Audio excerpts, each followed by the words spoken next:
passar a mediação para o Sérgio Abrantes, que também merece aplauso.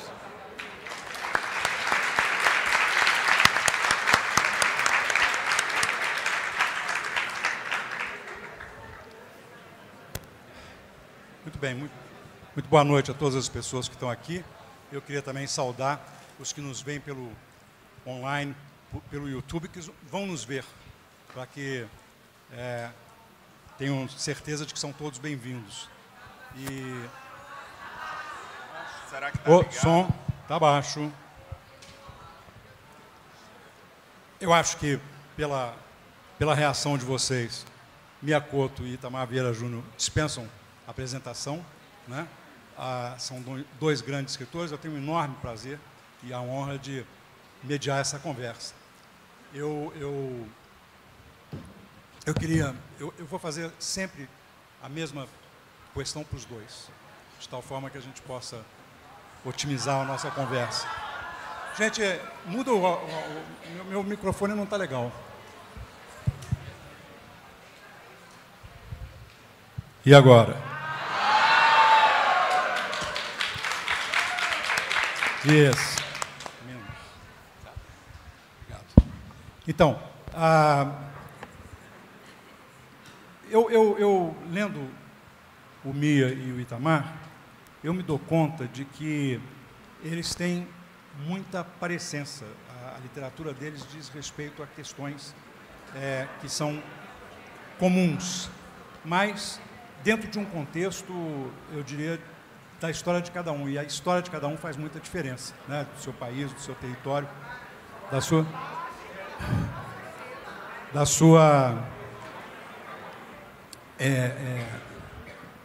nacionalidade, inclusive, né? Então, eu queria que, Mia, você começasse por essa questão, né? Depois a gente ouve o Itamar.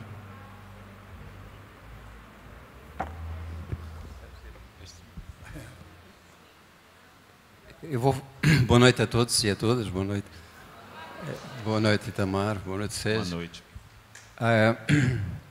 Eu vou fazer de conta que não percebi ou não ouvi bem a pergunta também, para eu poder dizer o que eu quero dizer.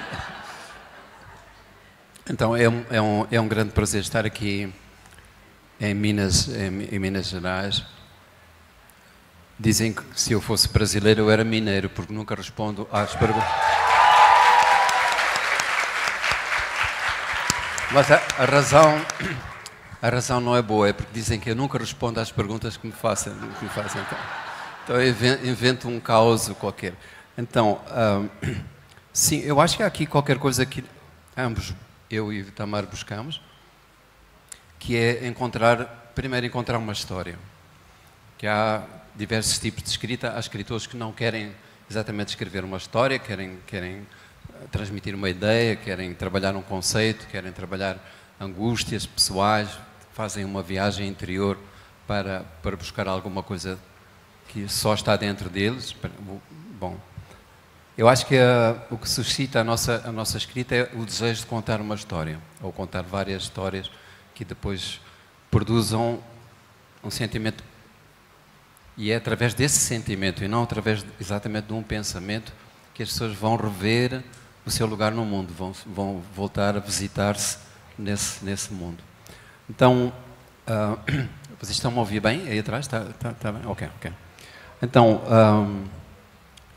a pergunta no fundo vai dar a um lugar que é porque é que eu escrevo, e se calhar porque é que o Itamar também escreve, não é? Porque é que nos metemos nisto de contar uma história e pensar que temos alguma legitimidade de escrever um livro e oferecer esse livro aos outros, não é? Porque, para mim, isso é uma coisa tão difícil de responder. Eu invento sempre uma maneira de responder a essa pergunta de porque é que eu escrevo. Porque a pergunta devia ser porque é que não é uma coisa que toda a gente faça, porque é que não escrevem todos, não é? Porque a história, esta coisa de contar uma história tão profundamente humana, como escutar uma história, não é?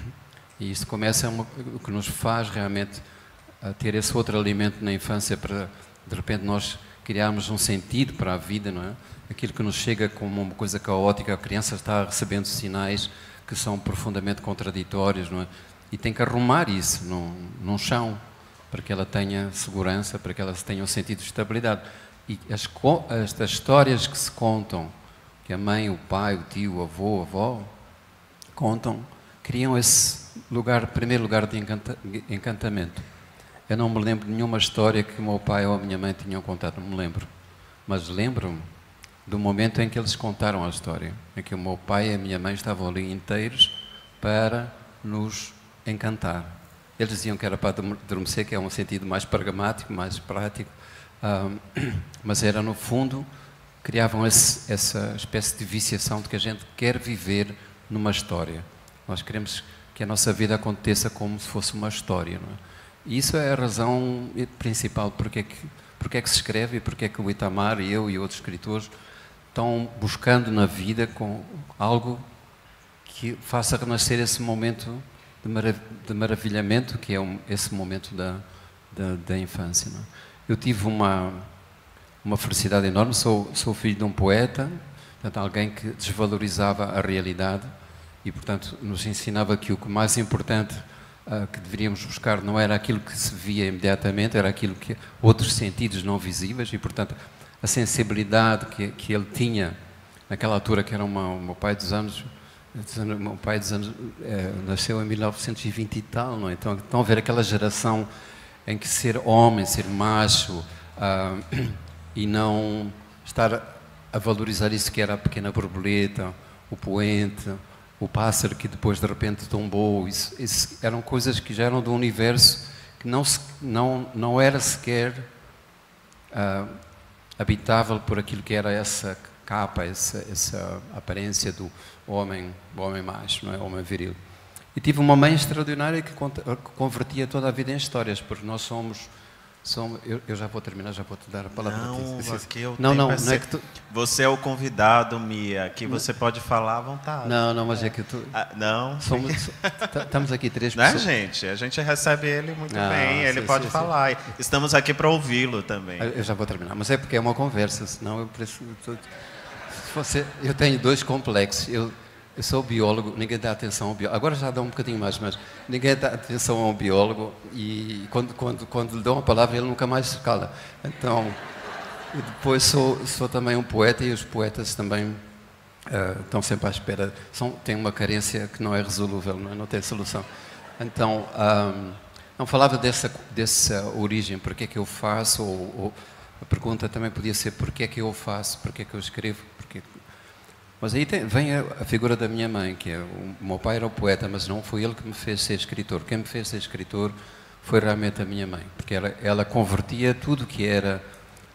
Isto já foi dito aqui um bocadinho pela Conceição, que como é que a escrita acaba por suavizar isso que é a aresta que a vida nos traz, não é? A minha mãe convertia tudo em história. E a sua própria vida, a sua própria história, era sempre reinventada. Mas isto era feito de uma maneira que era quase no limite do delírio. Quando morreu o nosso pai, ela estava em casa e ligou-nos, e eu fui o primeiro a aparecer, o primeiro a chegar, e ela contou uma versão de como é que o meu pai morreu. Somos 3 irmãos. Veio o segundo irmão, ela contou uma versão completamente diferente. Veio o terceiro irmão, e eu já estava curioso de saber o que é que ela vai... E contou uma outra história. E quando apareceu o primeiro vizinho, ela já estava a contar uma coisa já completamente fora do mundo, porque tinham ido ela e ele às compras, ao mercado. O pai não saía da cama há meses. E a vizinha estava doida a olhar para ela e disse, mas porquê é que levou o seu marido passear como ele estava doente? E aquilo, enfim... A 5ª pessoa que entrou na nossa casa, nós, perante aquela coisa tão pesada, né, tão triste, já nos estávamos a rir.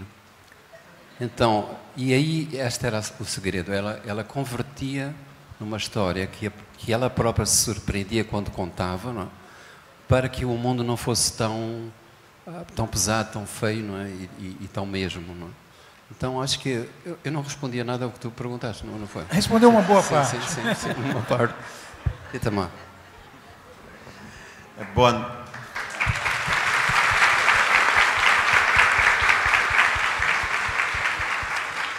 Boa noite, quero agradecer aqui a audiência, que bom a gente encontrar uma casa tão cheia, né, de pessoas interessadas, de leitores, mesmo com todo esse frio que estamos passando aqui em Paracatu, né? Mesmo assim as pessoas estão aqui firmes e fortes. Eu queria agradecer ao Sérgio pela mediação, pelo convite para estar aqui, agradecer ao Mia Couto, né? Eu já não sou tão jovem quanto eu pareço, mas eu sei que o Mia está na estrada há muito mais tempo, então há cerca de 20 anos, ou mais de 20 anos, quando eu tive contato com a obra do Mia Couto, jamais imaginei que eu ia estar assim, dividindo o espaço com ele, né? O Mia que tem uma obra que já tem contato com os leitores brasileiros há muito tempo, já é conhecida do Brasil há muito tempo, ele já está aqui há muito tempo. Mas eu queria dizer, Mia, que eu me sinto muito feliz e honrado de estar aqui ao seu lado. Eu me sinto ao lado de um professor, por isso que eu disse, não, pode falar, estamos aqui para escutá-lo, né? Porque é isso, acho que a gente deve reverenciar os mestres e ele está aí nesse caminho há tanto tempo que eu precisava dizer isso. E eu já me perdi também da pergunta do Sérgio, eu fiquei aqui tão atento e o Mia foi por outro caminho. Eu acho que isso é uma boa parábola do que é a literatura, né? Porque e do que é a escrita também. Porque quando uma história surge para a gente, quando as personagens... Eu digo nem história que surge. Eu acho que são as personagens que nos atraem enquanto escritores para poder escrever. Me pergunta assim, outro dia um jornalista fez assim, mas o seu livro fala de racismo, de misoginia, de colonialismo. E aí eu disse assim, eu fiquei pensando, e será que eu escrevi tudo isso? Por que você resolveu escrever sobre esses temas? Eu disse, não, o que me interessa é a vida das pessoas. E a vida das pessoas, muitas vezes, são atravessadas por coisas que a gente nem reflete. Enquanto eu escrevia, não estava refletindo sobre aquilo, né? Eu queria escrever sobre a vida das personagens. Agora, depois, o que é que os leitores vão interpretar disso é outros 500. Essa é a melhor parte, porque o leitor ilumina muito daquilo que a gente escreve. Às vezes a gente não tem a dimensão daquilo que a gente escreveu e é o leitor, cada um à sua maneira, com sua interpretação, que vai iluminando aquilo, olha, e aí me faz pensar, me faz refletir mesmo, né? Mas de onde vem esse desejo de contar a história? Eu vou seguir aqui o caminho do Mia. Acho que a primeira coisa que me fez querer contar a história foi conhecer a própria literatura. Conhecer a literatura, para mim, aquele momento do despertar, né, de muitos de nós. Quando a gente aprende a ler, a escrever, naquele momento já despertou o meu interesse para essas narrativas. Porque quando eu comecei a ler a literatura infantil, infanto-juvenil, aquilo já foi me despertando eu vou chamar, não sei se eu chamo de vocação, não sei o que é, de fato, mas... Me convidou, vamos dizer assim. Foi um convite para que eu escrevesse também. Eu lembro que eu lia histórias, e até hoje é assim, né? Eu lia histórias que, depois que eu terminava de ler, eu dizia, não, eu quero escrever algo assim, eu quero algo que me encante, né? Que me leve que me faça escrever, também contar aquilo que eu sei, aquilo que eu posso criar, aquilo que eu posso inventar. Claro, também não vim na minha família não tinha escritores, tampouco leitores, não tinha também. Mas era uma casa, como muitas, né, onde as pessoas contavam muitas histórias. E eu, criança, Mia, a gente não podia participar de conversas de adultos. Talvez com você fosse da mesma maneira. Existisse esse interdito, mas aqui, pelo menos na minha casa, tinha esse interdito, né? Não se escuta a conversa de adulto. Está fazendo o que aqui? Vai para lá. Mas eu gostava de escutar. Era uma radionovela. Eu ficava escutando longe, fingindo que estava brincando, eu estava ali escutando, né? As coisas que se conversavam, as coisas que se contavam. E, claro, aquilo que era contado diretamente a mim também. Tanto que eu acho que muito desse contar a história, eu carrego comigo, né? Aí quando me perguntam, que escritor... te inspirou, né? Quais são os mestres que te inspirou a escrever? Quem você segue?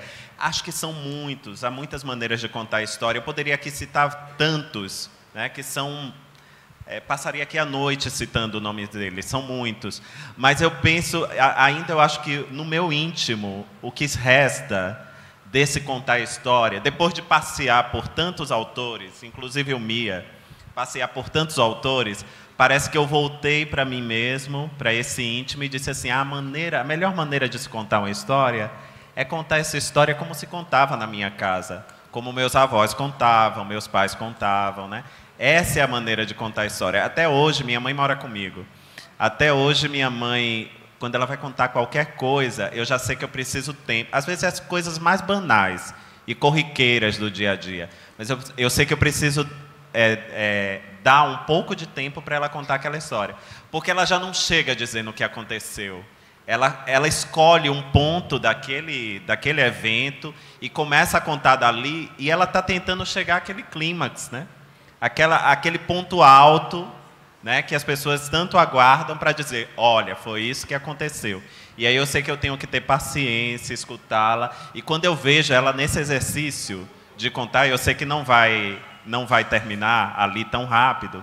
Quando eu vejo ela contando essa história, aí eu penso em mim, eu digo, não, eu sei o que ela está buscando, é a mesma maneira que eu estou buscando para contar as minhas histórias. Então, eu poderia falar tantas coisas, eu vou falar só de um livro, que eu acho que é de uma mineira, a Lúcia Machado de Almeida é mineira. A Lúcia escreveu muitos livros infantis, né? E aí eu me lembro que, com cerca de 7, 8 anos, eu li um livro da Lúcia Machado de Almeida chamado O Caso da Borboleta Atíria. Tenho certeza que vários aqui já leram esse livro. E esse livro teve um efeito tão encantatório sobre mim. Você sabe por quê? Porque as personagens são insetos. E eu, depois de ler aquela história, eu olhava para os insetos à minha volta e dizia assim, a borboleta, o besouro, o grilo. E eu dizia assim, nossa, como eles têm uma vida tão rica. E como é que eu não imaginei que eles pudessem ter uma vida tão rica? Claro que eles não tinham, né? Eles não tinham. Ela humanizou aqueles personagens. Mas o efeito que aquela história teve sobre mim foi tão importante que, quando eu terminei de ler aquele livro, eu disse, eu quero fazer a mesma coisa, eu quero contar a história. Porque ela iluminou uma coisa que estava ali à minha volta, mas que eu não imaginava que tivesse vida, que pudesse contar histórias. Claro que era tudo imaginação da Lúcia. Mas essa capacidade de nos encantar, né, para mim foi determinante, de dizer assim, não disse eu quero fazer a mesma coisa, eu disse eu quero tentar fazer a mesma coisa. E ainda estou tentando, né?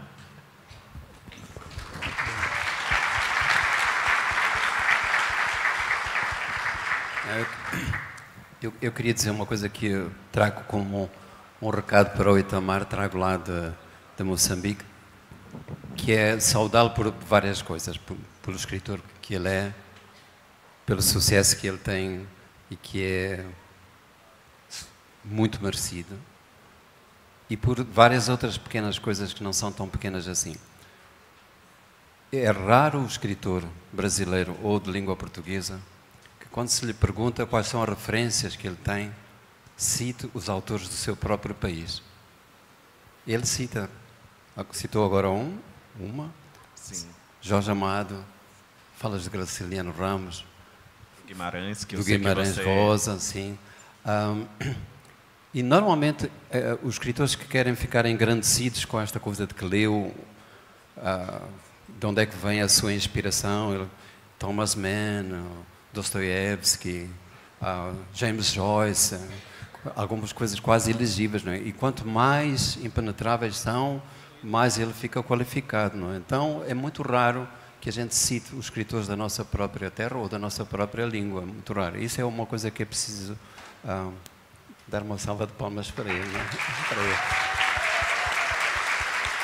É isso.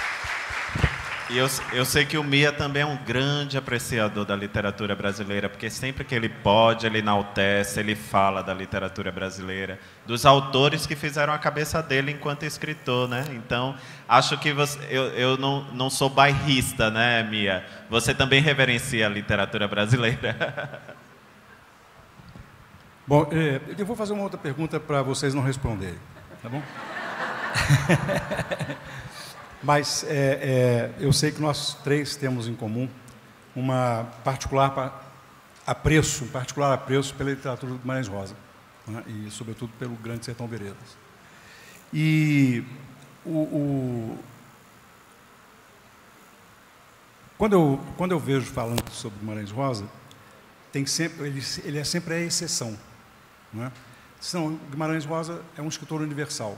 Agora, qualquer outro escritor mineiro, né, que escreva sobre o sertão é regionalista. E se for baiano ou se for pernambucano, pior ainda. Piorou. Né? Então, tem essa questão da... Nós temos uma classificação estabelecida para a literatura no Brasil que é ela é bastante depreciativa. Quer dizer, tem os regionalistas, que são aqueles que escrevem fora do eixo Rio-São Paulo, né? E tem os universais, que são os que escrevem do Rio de São Paulo, né? E tem um caso interessante, que é um autor aqui da região, que é da minha cidade, de Curvelo, que é o Lúcio Cardoso, em que Maleta é considerado regionalista, mas a Crônica da Casa Assassinada não é, porque ele escreveu no Rio. Eu queria ver a reação de vocês a essa questão, que eu acho que é uma questão importante do ponto de vista da classificação literária, né?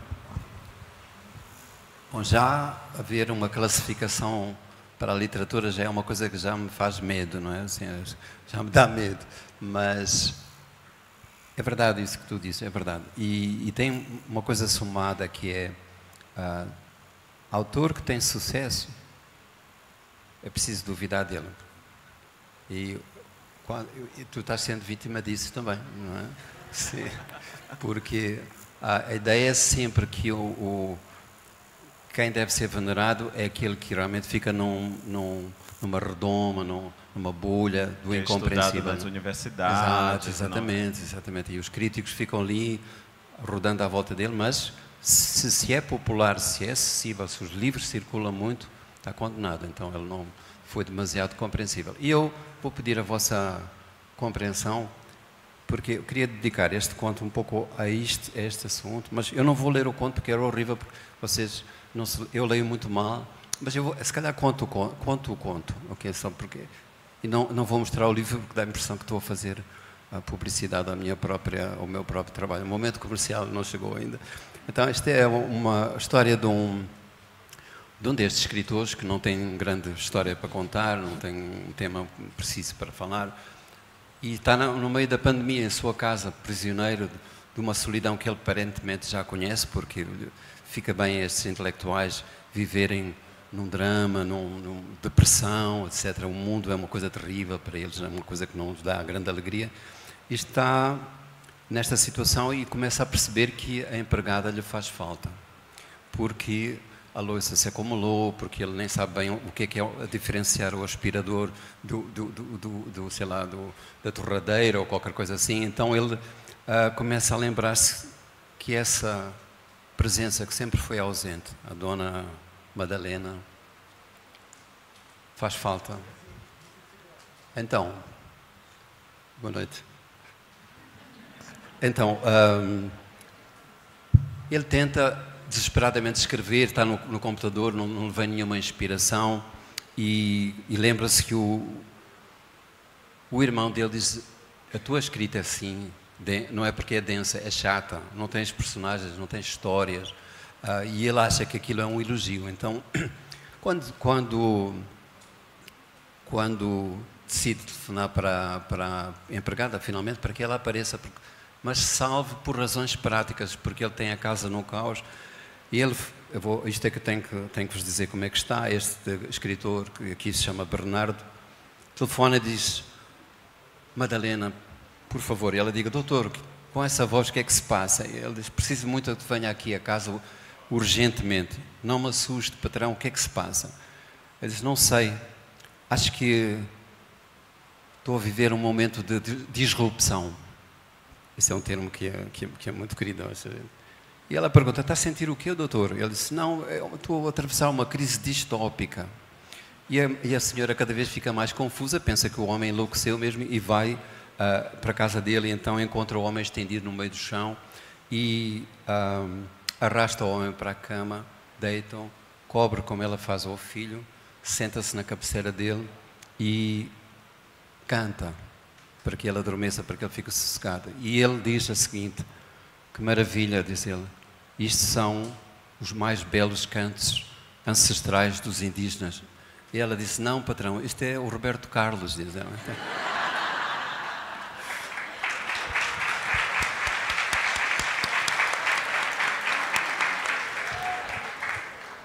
Então ela percebe que também tem ali uma função quase de maternal, de tomar conta deste homem que está muito perdido, e conta-lhe histórias. E ela de repente diz assim, ele pensa assim: estou a escutar Virginia Woolf, mas o que ela está a ler é um manual de autoajuda, não é? Então, por aí vai, e de repente ele percebe que aquela senhora que foi sempre invisível em casa, de quem ele não esperava senão essa espécie de sombra, não é?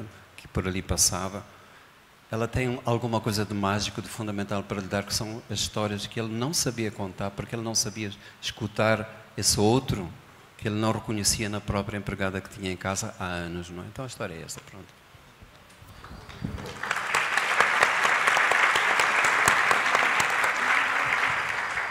Essa ideia, o Sérgio já fez essa questão, acho que já pensando já fez essa pergunta, perguntando aqui na mesa, nesse contexto. É uma coisa que eu tenho me deparado sempre, Sérgio, com isso, né? Bom, eu não tenho muito tempo de estrada. Escrevendo tenho, mas assim, encontrando público, participando de eventos como este, não tem tanto tempo. Digamos que tenha 4 anos, pouco mais de 4 anos que eu tenho frequentado eventos e falado sobre literatura. E aí, vez ou outra, é engraçado, porque Torto Arado foi lançado em Portugal antes. E em Portugal, as pessoas liam a história pela história e não estavam tão preocupadas em classificá-la.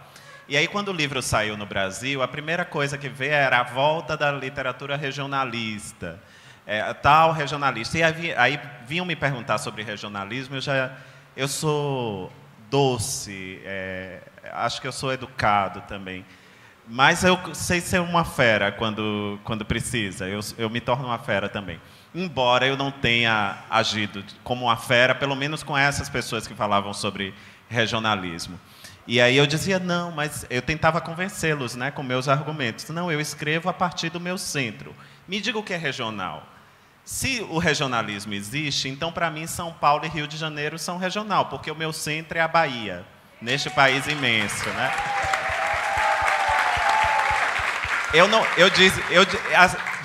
Dizia e continuo dizendo, eu não falo, eu não estou falando, eu sempre vou falar a partir do meu centro. Essa é a perspectiva que eu trago na minha literatura. Se observam, se olham como regional, aí já não é um problema que me diz respeito, né? Talvez seja uma maneira de se classificar a literatura que ficou no passado e que ainda é muito utilizada.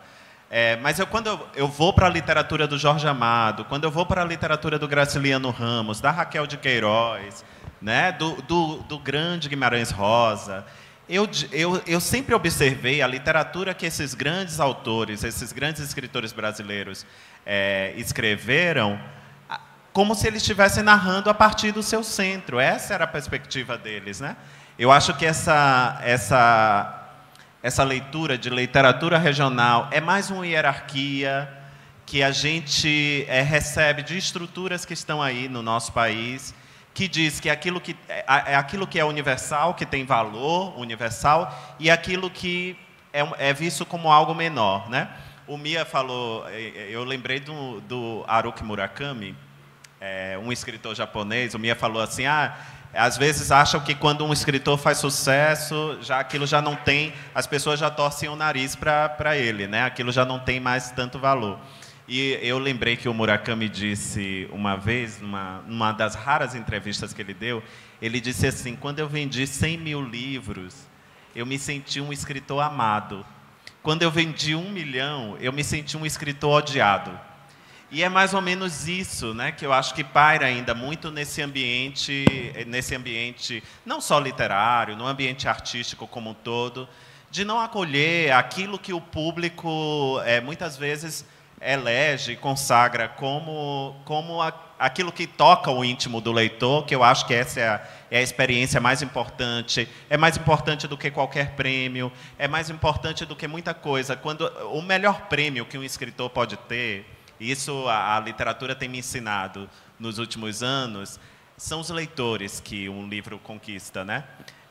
Pode parecer até demagógico falar isso, mas não é. Porque quando nós escrevemos, Mia, no fundo, eu não acredito naquele escritor que diz assim, não, eu escrevo por mim mesmo, porque eu quero escrever. Escrever narrativas ficcionais, ou qualquer outra narrativa, não ficcional também, é tentar comunicar algo que tem relevância e importância para mim. Sejam as personagens que nos encantam e a gente escreve sobre elas, as suas histórias, as suas tramas, a sua vida. Estamos querendo encontrar alguém que tenha a capacidade de se emocionar e se encantar como nós nos emocionamos e nos encantamos enquanto escrevíamos. Então, a gente sempre escreve procurando um corpo que abrigue essa história, né? E o corpo do leitor é esse corpo que nós desejamos num bom sentido. Desejamos por quê? Porque a história ganha vida. No corpo do leitor, é na mente do leitor. Ele projeta personagens, ele que imagina como é a Bibiana, como é a Belonísia, como é... Ele que imagina, ele que vai encadeando a trama, os eventos que ocorrem, ele que projeta. E para projetar tudo aquilo, ele precisa do corpo dele, né? É o cérebro que faz isso, né? Então, é um contato tão íntimo entre autor e leitor que a gente nem se dá conta. E essa engrenagem que nós chamamos de literatura, ela é feita de partes. Nós escrevemos, aqui tem os livros, mas o livro fechado ele não tem muito significado.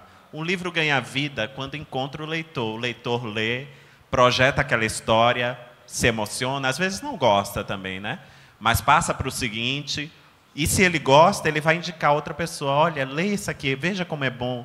E assim os personagens vão ganhando vida, né? Vão encontrando os leitores dessa maneira. Então, todos nós, no fundo, queremos comunicar algo que é importante para nós e a gente tem certeza que o que é importante para nós vai reverberar no outro. Já que estamos falando de ancestralidade, então vamos falar dos nossos antepassados mais remotos. Quando é que surgiu a literatura? Ninguém sabe exatamente quando. Mas eu lembro que nossos ancestrais, o meu, o seu, de vocês... Eu lembro não, que eu não tenho tanta idade. Eu sei, né? Que escreviam, registravam nas paredes das cavernas. O que são as pinturas rupestres, né? Que a gente encontra aqui no Brasil, em diversos sítios, em outras partes do mundo. Ali, alguém sentiu a necessidade de registrar algo que era relevante para si. E contam histórias, não tinha sequer alfabeto.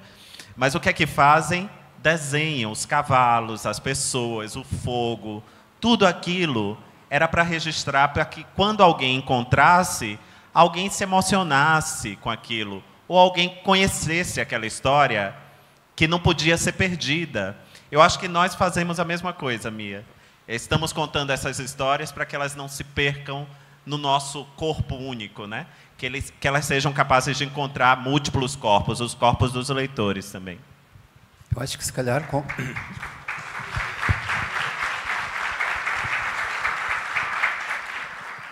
Eu acho que começa a literatura, se a gente não a confundir com a escrita, a literatura começa antes, se calhar. Eu estou agora a fazer uma de biólogo, porque o biólogo está sempre aqui à espreita a ver quando é que ele pode dizer qualquer coisa. Mas eu não sou pessoa de caça, mas uma vez tive que trabalhar com caçadores, porque eles estavam numa aldeia do norte de Moçambique atacando pessoas, sobretudo mulheres, e enquanto estávamos a trabalhar em Palma, em Cabo Delgado, num período de semanas, 25 mulheres foram mortas por um casal de leões. Então era preciso matar aqueles leões.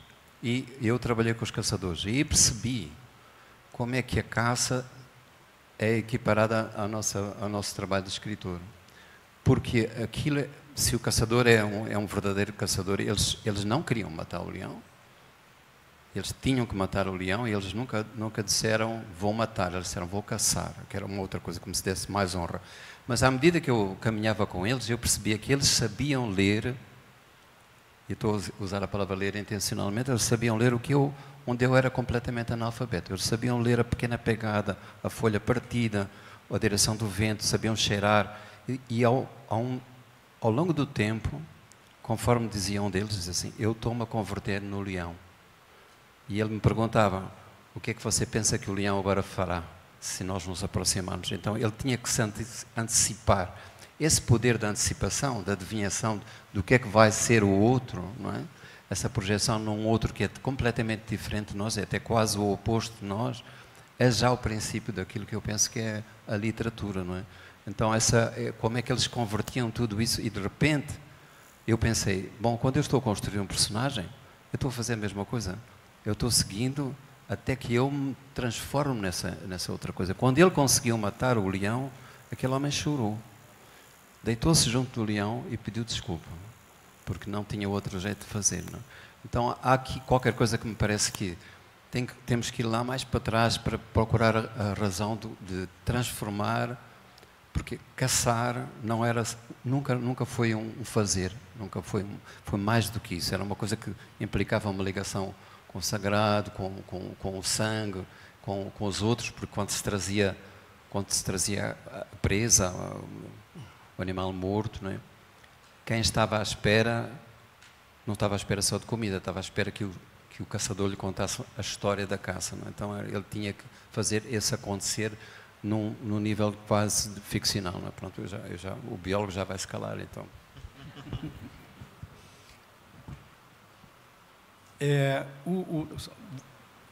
Eu tenho certeza que vocês conhecem a literatura um do outro, não é? E eu queria a impressão de vocês sobre a literatura um do outro, sabe? Eu queria saber como é que você lê Torturado, como é que você lê Mia Couto. Tá. Posso começar? Ou o Mia começa? Acho que o Mia não tem muito a dizer, porque eu sou um escritor bem... Estou no começo, né? Engano teu. Bom, é muito interessante esse contato que eu tive com a obra do Mia. É a primeira vez que eu encontro o Mia pessoalmente, mas a gente já fez uma mesa virtual durante a pandemia. E hoje eu levei 2 livros para ele, e eu disse, um dos livros vai para o meu irmão. Meu irmão hoje é professor da Universidade Federal da Bahia, do Departamento de Educação. E foi meu irmão que não é um grande leitor, ele tem outros interesses, leitor de literatura de ficção, mas que me apresentou a obra do Mia há mais de 20 anos, né?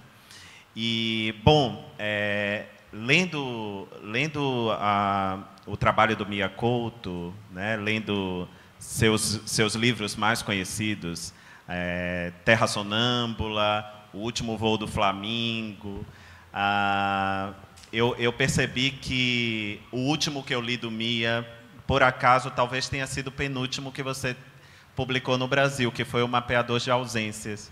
Há cerca de 2... Você deve ter publicado há uns 3 anos e eu li há cerca de 2 anos. Né? Ainda me lembro, recordo com bastante nitidez, a história se começa na beira, aquele evento traumático, né?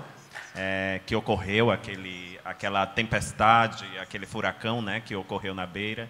E eu lembro com grande vivacidade ainda desse livro.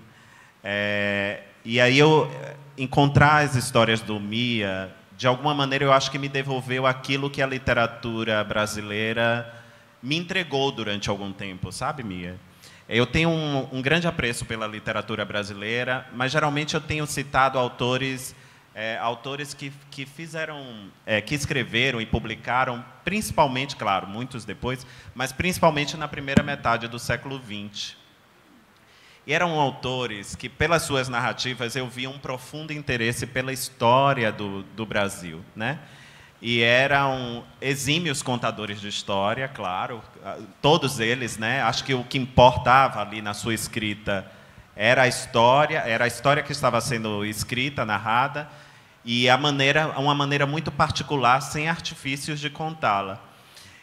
Anos depois, já adentrando na seara da literatura brasileira contemporânea, e aí encontrei autores que faziam uma outra literatura, né?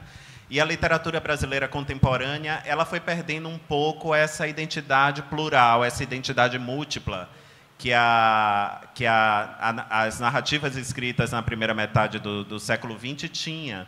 Se você for ler Jorge Amado, por exemplo, você vai encontrar ali muitas referências do que chamamos de brasilidade, né? A gente vê aquela diversidade, a diversidade cultural, a diversidade que forma o nosso país. Muitos outros da mesma maneira. Mas eu percebia na literatura contemporânea brasileira preocupações mais ligadas ao espaço urbano, à vida de um segmento da sociedade brasileira, né? Geralmente a classe média que habita as cidades, muitas vezes a classe média branca, porque era o perfil que essas obras traziam. Isso é muito comum, porque geralmente eram as pessoas publicadas pelas grandes editoras. E encontrar a obra do Mia Couto, acho que me devolveu a riqueza dessa literatura brasileira, que tanto fazia falta já para mim. Eu já não me conectava tanto ao que era produzido no contemporâneo, e por isso eu passei a buscar autores de outros lugares. E o Mia, por tudo que ele escreveu, por tudo que a obra dele representa, foi uma dessas referências.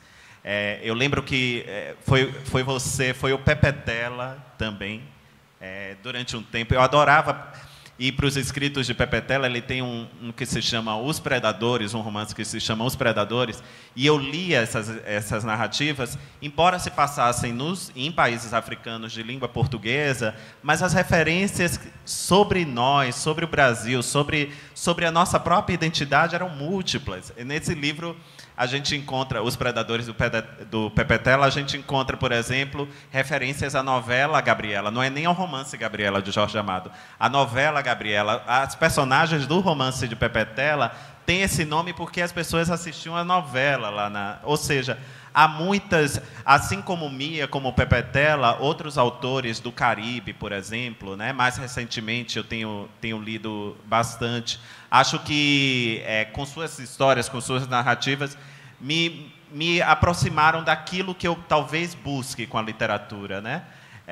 Por isso que eu falo um pouco aqui sobre... Não sou crítico, nem tenho a capacidade de falar em detalhe da obra do Mia, até porque a obra do Mia é bastante extensa e eu não li tudo que ele publicou, mas que é uma importante referência para mim, Mia. E não estou falando isso porque estou aqui ao lado dele. Essa é uma coisa que eu falo com frequência nos lugares por onde eu passo, e aproveitar para te agradecer por tudo também.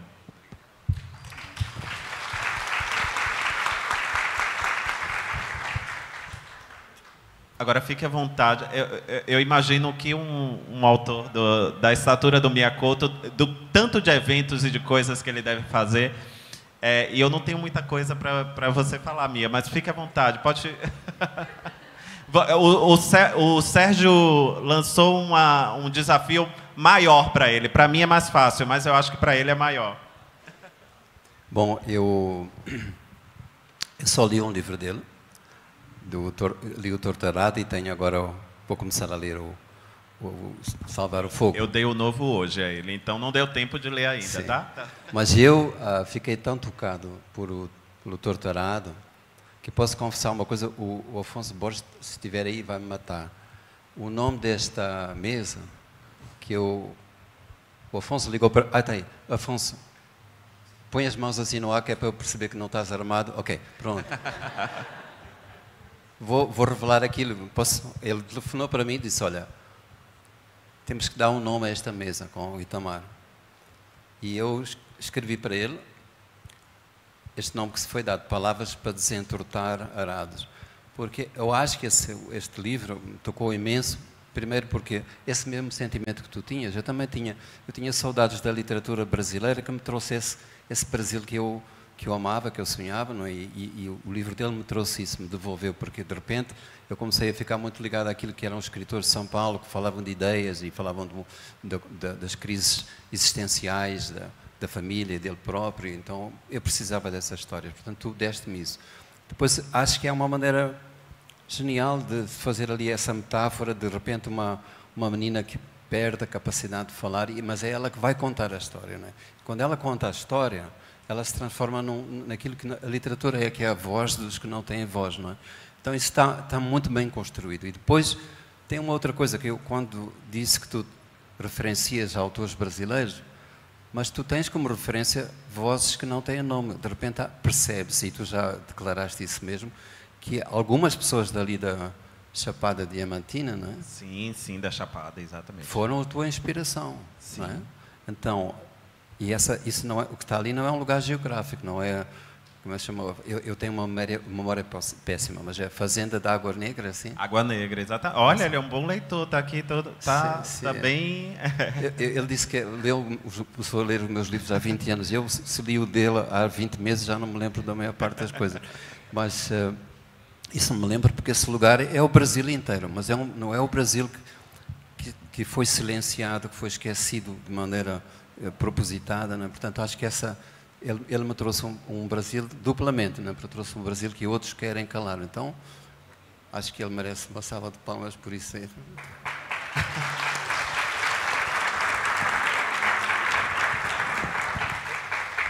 O Mia me surpreendeu até, ele guardou o nome da fazenda lá onde estão as personagens, né? Água Negra me surpreendeu. Logo o título, Água Negra, não é? Então está ali.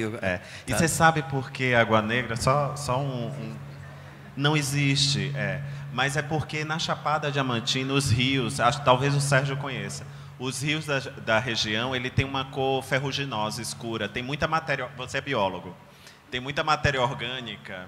E ele fica com a cor meio... Ele é transparente, mas é uma cor escura. Então, e é uma fazenda que abriga trabalhadores, em sua maioria, trabalhadores negros. E aí eu achei bem oportuno que fosse, já que os rios da região... E os rios têm uma importância grande para a história. Os personagens ali retratados, aí eu disse, não, o nome da fazenda é Água Negra. E ficou Água Negra. Eu suspeitava que tu inventaste o nome já. Sim. Mas... Só para dizer, eu acho que aqui uma coisa que eu tenho que confessar. Não sei se acontece contigo, mas quando vais escrever o próximo livro, quando escreveres Salvar o Fogo, o primeiro livro, é uma trilogia que estás fazendo, não é? Sim, exatamente. Você entende de trilogias, né? Eu já fiz uma e nunca mais vou fazer nenhuma, nunca mais quero fazer nenhuma. Mas esse primeiro livro te persegue, esses personagens continuam presentes, como é que faz? Mata-os? Não, essa é uma história, eu acho que a ideia da trilogia é porque é uma história que não se passa na mesma região. Eu acho que ainda o que é fundamental para mim é entender a relação dessas personagens com algo que é tão vital e tão... Eu acho que atravessa todas as nossas preocupações, Mia, inclusive da sua literatura e de muitas outras expressões humanas, que é como esse chão que nós habitamos, pisamos, a rua por onde trafegamos, a casa que moramos, a terra que se planta e se colhe, ela é importante para a nossa existência. A gente não existe sem isso, gente. Não existe vida humana sem território, né? Então é isso que eu persigo nessas histórias. Eu espero encerrar esse ciclo e olhar para outros mundos, né? Eu falo eu persigo, mas não, o que me interessa são as vidas que estão ali, são as personagens que estão lá. Em Salvar o Fogo tem uma história que se passa num outro lugar, num lugar distinto. Ainda é numa comunidade que vive ali sob a égide da Igreja Católica, a igreja detentora de terra naquela região, e uma instituição que chegou há muito tempo com seus dogmas, suas crenças, e terminou por dividir aquela comunidade. A personagem principal, a Luzia, ela é uma mulher estigmatizada. Por ela ainda guardar certos dons dos antepassados, aí costumam dizer que ela é uma bruxa, que ela é uma feiticeira, ela é hostilizada pela própria comunidade. Ali são as pessoas que nasceram e cresceram com ela. Então, mas tem uma relação, a gente vai descobrir lá pelo meio da história que tem um vínculo entre as duas histórias. É porque uma personagem, ela chega neste lugar e ela une as duas histórias, né? E a gente descobre que esse rio, que é tão fundamental e tão importante para a história de Salvar o Fogo, o Rio Paraguaçu, que é não estou explicando a história não, mas é assim que eu compreendi o rio. Esse rio é uma imagem do tempo, da história, do fluxo da nossa própria vida. Esse rio, ele surge nessa região onde a Chapada Diamantina, na Chapada Diamantina, ele é alimentado pelas águas negras dos rios da Chapada. Então, esse é o vínculo entre essas histórias. Eu não conto mais, eu vou deixar o Mia ler, porque ele recebeu o dele hoje, e vocês, certamente, ainda os que não leram ainda, talvez gostem de descobrir as coisas que vão encontrar por lá. Olha, eu com a minha experiência, ia-te sugerir uma coisa. Faz uma trilogia só com 2 volumes. Vou tentar seguir, o mestre está aqui... O mestre está indicando, né? Está incentivando. Agora a editora está ali também, né? Não sei se eles querem saber disso. Bom, eu vou dividir com vocês agora a tarefa de fazer pergunta para eles não responderem, tá? Vou abrir para o público aqui.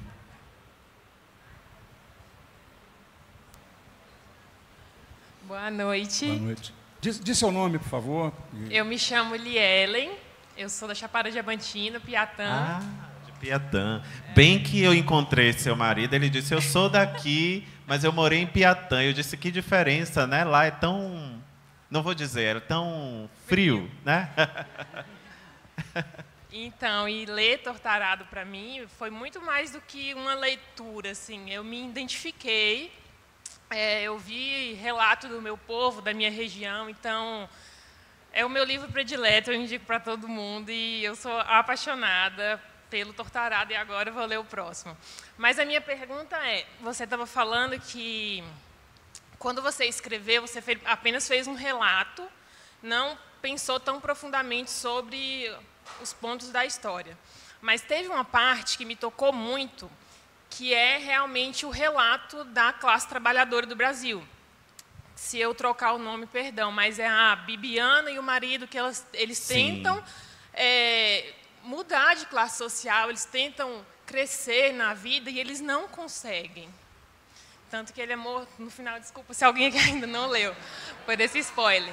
Mas eu queria saber de você se você teve esse intuito de relatar essa história, essa situação social da maioria dos brasileiros, ou se não, só foi um relato mesmo e você não tinha pensado por esse ponto. Obrigada. Vou tentar responder. Eu até queria escutar o Mia um pouco sobre esse processo criativo dele. Nunca é demais, né, Mia? Eu não sei se você é desses que, para entender o que faz, para entender aquilo que você realiza, que você escreve, muitas vezes a gente quer saber como o outro escritor reage, né? Diante desse ímpeto de criação, dessa criatividade, como funciona o processo de cada um. Porque eu acho que conhecer um pouco do processo desses autores, eu adoro, quer ver uma coisa que eu gosto de ler? Entrevista com o escritor. Adoro escritoras e escritores, né? Porque a gente descobre um pouco daquilo que move ele a escrever e diz assim, não, isso aqui para mim nem faz sentido, mas isso aqui de fato parece com aquilo que eu penso, né? Eu não te vou interromper, é só para te dizer que eu invento sempre qualquer coisa nova quando me perguntam uma coisa dessas, não é? Pois eu vou-vos contar a história de como é que eu ganhei. É porque, de facto, eu acho que ninguém, sinceramente, ninguém consegue explicar isso bem. Não tu consegue, não. Mas o bom não é nem ter a resposta, o bom é o exercício de pensar por que isso acontece. Talvez seja a melhor parte, sim, né? Inventa lá, então. E daí eu acho que, pensando na sua pergunta, né, e até você chamou de algo que talvez eu não tenha pensado, relato, né? Acho que essas personagens elas vão ganhando vida, que a gente não consegue imaginá-las como alguém que não tem a vida própria, né? Mais cedo eu estava ouvindo aqui a Conceição Evaristo, a Eliana Alves Cruz e a Calila das Mercês falando, e a Eliana falou assim, mas é como se a Poncia Vicêncio existisse. E aí eu pensei lá no meu íntimo assim, mas alguém pensou que ela não existe, né? Ela de fato, para mim, pelo menos como leitor, ela existe, né? Ou seja, é mais ou menos isso. É tentar aproximar, pelo menos para mim, foi sempre tentar aproximar as histórias que eu conto, tentar aproximar as personagens que me interessam da própria vida, né? Então, a vida daqueles trabalhadores, dos trabalhadores que aparecem aqui em Torto Arado, dos trabalhadores de Água Negra, não é muito diferente da vida da maioria dos brasileiros. Esse sonho, todos nós carregamos sonhos, né? Os sonhos que Bibiana e Severo carregam, quando eles deixam Água Negra, e aí não se preocupe que não é parte importante da história, há muita coisa nessa história para se descobrir. O sonho que eles carregam é justamente conseguir trabalhar, conseguir algum recurso para comprar um pedacinho de terra e tirar os pais daquele lugar, né? Daquele sofrimento, daquele lugar onde eles tinham seus trabalhos explorados. É o que eles sonham. Se eles conseguem ou não, quem leu sabe, e quem não leu vai descobrir quando lê. Mas acho que, para mim, o mais importante é aproximar as personagens da vida, do que é a nossa vida. Isso talvez faça com que os leitores se identifiquem com as histórias, né? Ainda que são personagens imaginários, né? Ali inclusive há uma personagem em Torto Arado, a última narradora, ela não é humana. A gente poderia vê-la como um espírito, né? Um espírito que está contando uma história. Mas ainda assim eu tenho certeza que as histórias, que a gente não está aqui, pelo menos nós, eu imagino, falando cotidianamente com espíritos. Mas, ainda assim, essa personagem que conta a história em Torto Arado está contando histórias que nos dizem respeito, que falam sobre nós, né? Talvez seja isso. Eu não sei se eu respondi a sua pergunta, mas é imaginar essas histórias próximas da vida. Eu acho que a literatura, ela tenta ser isso, nem sempre consegue, Mia. Ela tenta ser a coisa mais próxima da vida mesmo, né? Essa arte mais próxima da nossa vida, ainda que ela não consiga. Mas eu acho que a nossa intenção sempre é aproximá-la da vida mesmo. Quem mais? Alô? Oi. Boa noite, eu sou Leonor, sou jornalista. Hoje eu moro em Brasília, mas sou daqui de Paracatu. E eu queria fazer uma referência ao que o Sérgio trouxe, quando ele polemiza a questão de o regionalismo, que é universal, e o que é regionalismo, né? E eu li há muitos anos Terra Sonâmbula e, mais recentemente, eu li Torto Arado. E aí a gente vai pensar nas relações que tem essas duas obras, né? De um escritor que já vem de uma carreira de muitos anos, que já vem numa trajetória de várias publicações e que traz questões do seu país, Moçambique, dos conflitos daquele país frente ao colonialismo, e de uma história que acontece na região da Chapada, né, na Bahia, mas que também fala de uma luta de um povo, que é uma luta de um povo pela sobrevivência, que é a luta de um povo que inclusive, tanto Bibiana quanto Belonise, em alguns momentos falam, nós vivíamos em situações de escravização naquele período, num Brasil hoje do século XXI. E aí, por que eu estou trazendo isso? Estou trazendo isso para dizer que de regional não tem nada. Você está falando de duas obras, de países, inclusive, colonizados por Portugal. Acho que o que tem de próximo também, obviamente, isso nos aproxima muito fortemente, e também porque Brasil também, pessoas escravizadas vieram de Moçambique para cá, mas a universalidade dessas duas obras. E aí eu trago isso porque na mesa anterior a gente falou de ancestralidade e a gente falou de decolonialidade, né, que é o enfrentamento mesmo a enfrentar o cânone, enfrentar o que tem de colonial, que, inclusive, amordaça a literatura. E a gente está falando de dois autores que fazem isso brilhantemente, né?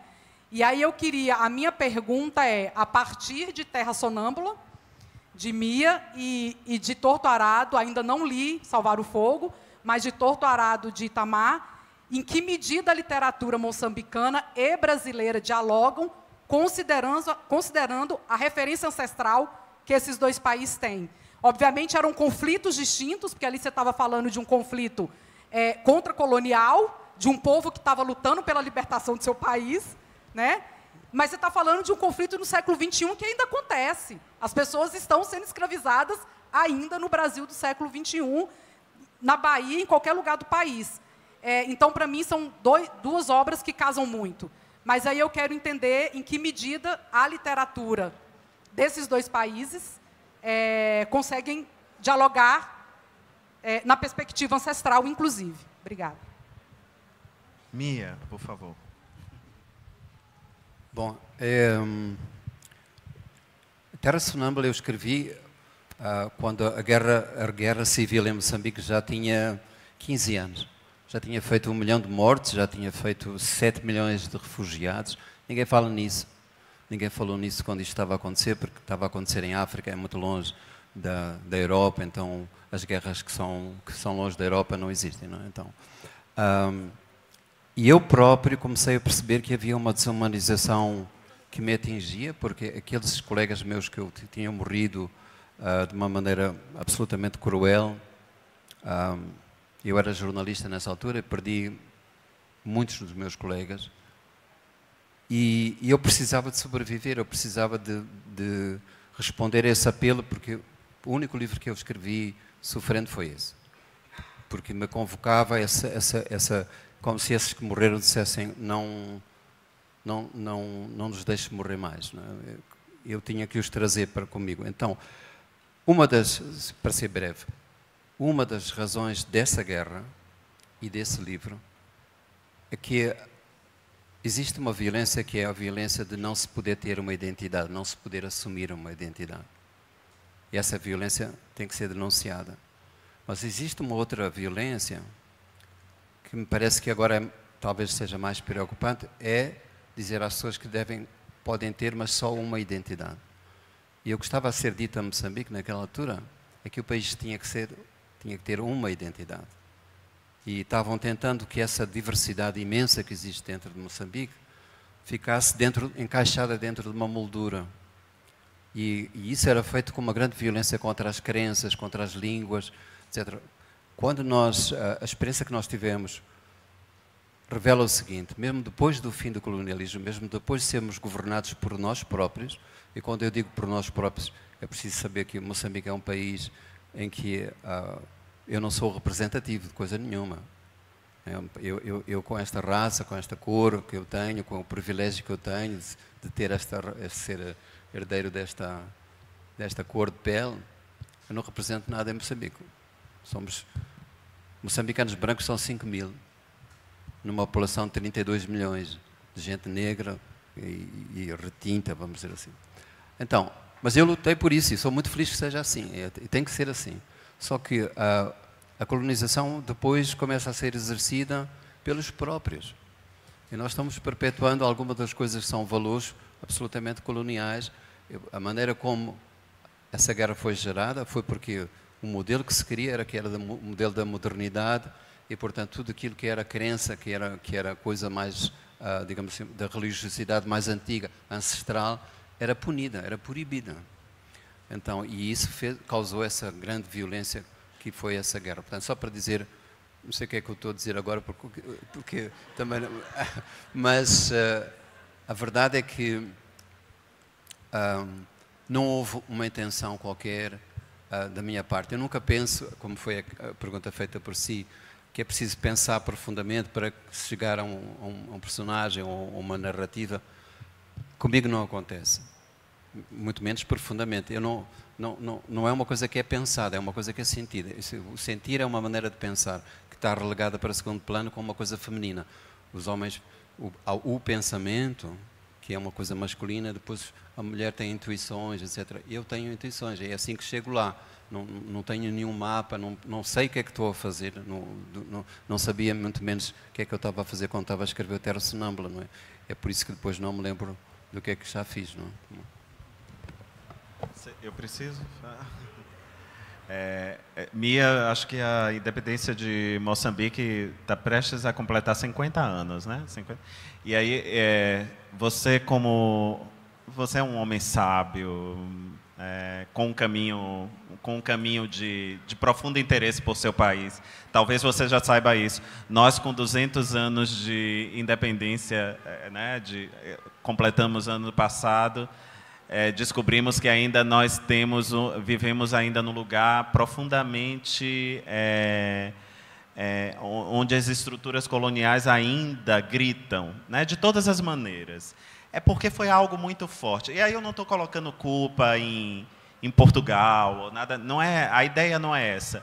Mas é pensar que este evento criou uma maneira, assim, fundou uma maneira de ver e explorar o mundo, ocupar o mundo, que ainda reverbera até hoje nas nossas vidas, de uma maneira muito, muito importante, muito intensa. E a gente precisa, às vezes, falar sobre isso, que é justamente para desconstruir tudo aquilo que nos divide, que nos oprime. Ainda há pouco, antes, enquanto eu comentava com Mia ali nos bastidores e falávamos sobre essa desigualdade do Brasil, né, que existe no Brasil. O Mia falando como é arriscado, a gente falando de Mãe Bernadette Pacífico, que estava sendo citada aqui na mesa, e eu dizendo a ele quem era, né, era uma pessoa, inclusive, que eu conhecia. Uma semana antes do assassinato, eu recebi 2 telefonemas dela e cheguei a falar, num deles com ela querendo orientações lá sobre o processo dela.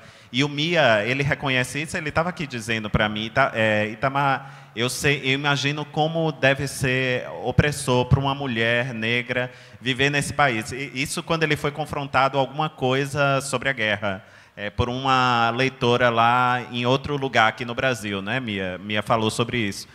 Mas aí eu acho que é isso, é reconhecer que ainda essas estruturas, a nossa desigualdade, ela tem uma origem, a nossa desigualdade, ela ainda é alvitante, ela nos divide, ela nos oprime. E o que a gente quer é ultrapassar tudo isso, né? Superar tudo isso.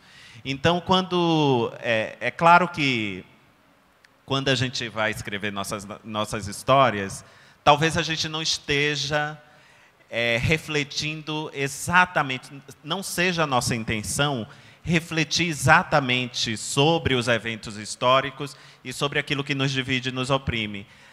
Talvez o foco, a razão da gente escrever sejam as personagens mesmo. E as personagens são como nós. Quando eu penso, no período da escola, enquanto a gente aprendia sobre colonialidade, sobre tantas outras coisas, pareciam que eram coisas distantes de mim. Mas depois, quando eu fui conhecer e ver a vida dos meus antepassados, principalmente do meu lado paterno, no lado materno também, muita coisa foi determinada por esse lugar de opressão, entendeu? E aí é inevitável que aquilo que a gente escreve não reflita, ainda que inconscientemente, sobre isso. Eu acho que nossa inconsciência caminha para esse lugar, porque todos nós que escrevemos, no fundo, estamos dando um testemunho do nosso tempo, daquilo que nós somos e daquilo que nós vemos no mundo. E às vezes a gente não escreve deliberadamente sobre aquilo, mas a nossa escrita é também, vamos dizer assim, é também provocada por tudo isso que nós vivemos. Sim, eu acho que, só para dizer uma coisa, um grande livro nunca tem um tema de colonialidade ou sei lá, qualquer coisa, ancestralidade. Isso não é um tema de um livro. Os grandes livros têm temas que são absolutamente universais e que resistem no tempo. O amor, a solidão, o abandono, isso é que são os temas. Claro que eles podem ser vestidos com isso que nos rodeia, está presente, o nosso tempo está ali, o nosso lugar está ali, mas eu não acho que haja literatura fora disso, senão estamos a escrever, melhor escrever um ensaio, não é, do que um livro. Bom, pessoal, boa noite, meu nome é Gabriel. O Itamar falou uma frase muito bonita aqui hoje, que é a respeito de como que o chão que habitamos ele é essencial, ele é importante para a nossa existência. E eu queria perguntar para o Mia como que essa questão como que você vê, acho que na obra do Itamar, as questões da terra, elas estão dadas de maneira muito clara, elas são muito importantes ali para o que o Itamar constrói. Eu queria entender na sua literatura como que essa questão da terra e do território se dá e pegando como gancho o seu último romance, que é O Mapeador de Ausências, que é que nele como que você reconstrói um território que foi perdido, né? O território da sua infância, que por um desastre natural ele foi quase que completamente destruído. Bom, eu sou muito lento a pensar, então ainda estava a pensar na pergunta anterior, mas, por exemplo, tudo isso que a gente falou sobre as questões do regionalismo e a crítica literária que está preocupada com... Gente, a maior parte das pessoas que podem agredir a minha literatura, ou literatura... Não, a minha não, eu vou ficar fora disso porque senão parece que é presunção da minha parte, mas que agridem quem tem sucesso, tem um nome muito claro. Agora, para voltar aos grandes temas da literatura, chama-se inveja. É a última palavra de Os Lusíadas, né? Inclusive. Inveja. Do Então, Camões. Aqui, o prêmio Camões, ó. mas é isso, né? A gente estava a tentar intelectualizar. Então, a sua pergunta é, por exemplo, o contexto histórico de Moçambique agora, a terra pertence ao Estado, a terra foi nacionalizada. Por isso, um grande passo que a gente deu naquilo que era o racismo legado deixado pelos colonos, não é? Foi esse. Que a gente fala do racismo estrutural, então é preciso ir à economia. É preciso ir onde não foi feita a reforma agrária, no sentido de retirar a terra da posse dessa minoria branca. Aconteceu no Zimbábue, no Quênia, na África do Sul, a situação racial permaneceu quase igual. Angola e Moçambique fizeram a nacionalização da terra, dos grandes meios de produção, etc. E, portanto, a situação racial também mudou com isso. Então, isto é para dizer, aquilo que é território no sentido físico é uma coisa. Esse outro território, para mim, porque eu não tenho essa outra relação com a terra que um camponês tem, ou que é alguém que tem essa ancestralidade ligada a uma coisa muito concreta, eu tenho essa relação inventada, não é? O meu território de infância é aí que eu vou buscar tudo, não é? Então, esse regresso, mas é um falso regresso, porque se a gente quer revisitar esse tempo de infância que para mim foi uma pátria infinita, eu estou sempre nascendo dessa infância, não é? Saio sempre a perder. Portanto, eu quando fui visitar a minha cidade, depois levei os meus irmãos dizendo, olha, esta é a casa onde a gente viveu. Eles disseram, não, nunca vivemos aqui. Portanto, eu inventei um território e assumo isso. E não sofro com isso, não tenho memória nenhuma. Não. Gente, antes de agradecer a Mia e a Itamar pela ótima conversa, eu queria dizer para vocês o seguinte: ninguém aqui jantou. Então, vamos tentar fazer os autógrafos, um livro por pessoa, mais rápido possível, para a gente poder ter a companhia deles ainda em condições de assinar um livro. Tá bem? E só para não frustrar quem esperou muito, Sérgio, vale lembrar que eu e o Mia continuamos em Paracatu, eu pelo menos até domingo, acho que o Mia também, e amanhã temos mesa e vai ter autógrafos depois também, tá? Exatamente. Quem trouxer um livro, assim, vamos combinar o seguinte: um livro, um pão de queijo, tragam com. Eu assino o pão de queijo. Aí a gente assina mais de um, né, Mia?